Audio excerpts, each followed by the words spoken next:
रखें ताकि हम आपकी ज़ात की मुकम्मल तहकीक भी आप तक पहुंचा सकें। ज़ातनामा, आपकी पहचान, हमारी आवाज़।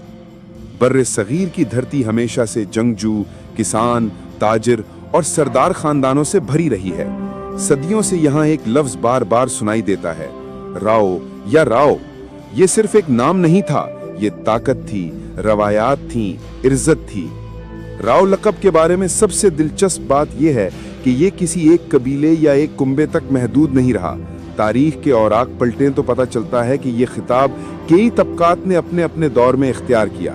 कहीं ये राजपूत हुक्मरानों की पहचान बना, कहीं जाट सरदारों की शान, कहीं गुज्जर बिरादरी का फख्र, और कुछ इलाकों में मुसलमान सरदारों ने भी इसे अपना नाम बनाया।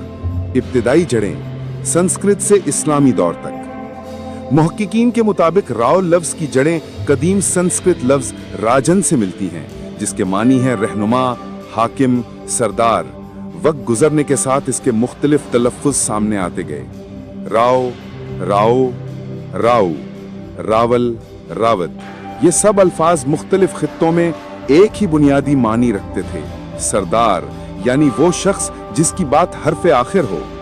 जब अरब ताजिर सिंध, गुजरात और मुल्तान आए तो उन्होंने भी मकामी सरदारों को राव कहकर मुखातिब करना शुरू किया।